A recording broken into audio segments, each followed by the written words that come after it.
Bismillahirrahmanirrahim. Assalamualaikum warahmatullahi wabarakatuh. Perkenalkan, saya Acep Sopandi, mahasiswa Teknik Sipil Universitas Sangga Buana. Pada kesempatan ini saya akan mempresentasikan gabungan dari makalah reflecting writing dan evaluasi desain penambahan kapasitas IPA Rumah Sakit Hermina Karawang sebagai pemenuhan ujian tengah semester mata kuliah metode penelitian yang diampu oleh Ibu A. Andini Radisya Pratiwi, SOS MSI PhD. Baik, pada bagian pendahuluan saya menjelaskan bahwa presentasi ini terdiri dari dua bagian.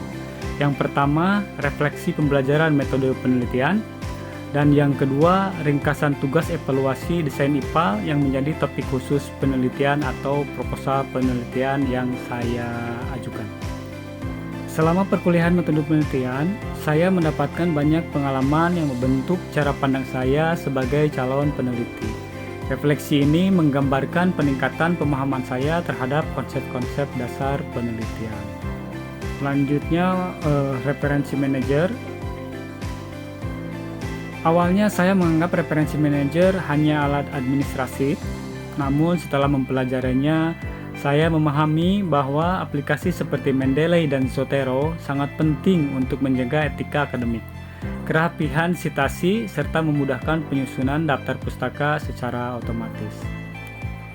Lalu selanjutnya, konsep dan kaidah penelitian.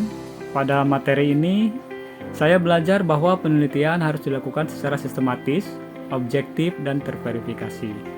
Setiap langkah harus mengikuti kaidah ilmiah agar bisa dipertanggungjawabkan. Lalu untuk perumusan masalah, saya belajar bahwa rumusan masalah adalah jiwa dari penelitian. Rumusan masalah harus jelas, relevan, dan berdasarkan fenomena nyata agar penelitian memiliki arah yang tepat. Lalu selanjutnya, literatur review. Literatur review bukan sekadar merangkum teori, tetapi juga menganalisis, membandingkan, dan mencari kesenjangan penelitian. Dari sini, saya belajar bagaimana penelitian baru harus memiliki posisi dan kontribusi. Selanjutnya, variabel dan definisi operasional. Pada bagian ini, membantu saya memahami bagaimana konsep abstrak dijadikan variabel yang terukur.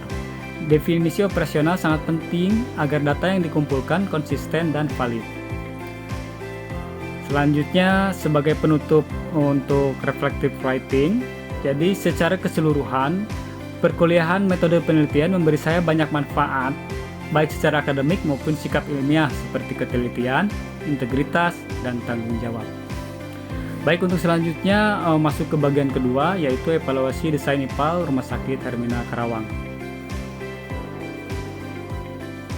Yang pertama, bagian kedua membahas penelitian saya yang berjudul evaluasi desain penambahan kapasitas IPA Rumah Sakit Hermina Karawang.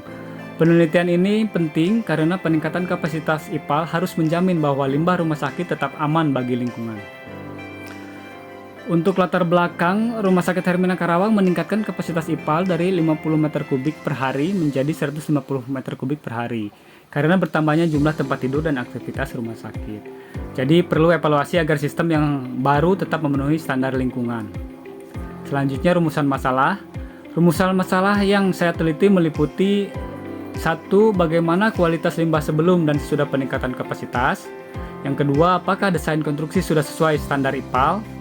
Dan yang ketiga, apakah kinerja IPAL setelah peningkatan kapasitas sudah efektif mencapai baku mutu.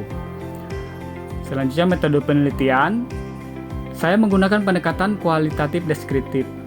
Pengambilan data dilakukan melalui observasi langsung, lalu wawancara, dan dokumentasi seperti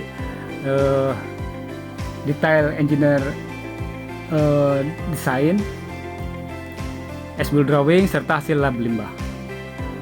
Lalu kerangka pemikiran penelitian saya adalah kesesuaian desain ditambah konstruksi IPAL yang menghasilkan proses pengolahan optimal, lalu hasil kualitas efluen memenuhi baku mutu. Jika ada satu aspek yang tidak sesuai, maka risiko pencemaran lingkungan dapat meningkat. Untuk kesimpulan dari penelitian adalah bahwa kebersihan IPA sangat bergantung pada yang pertama, desain teknis yang benar, Yang kedua, konstruksi yang sesuai standar. Dan yang ketiga, sistem operasional yang terkontrol. Evaluasi berkala sangat penting agar effluent aman dibuang ke lingkungan. Mungkin itu saja yang bisa saya sampaikan untuk presentasi kali ini. Terima kasih. Assalamualaikum warahmatullahi wabarakatuh.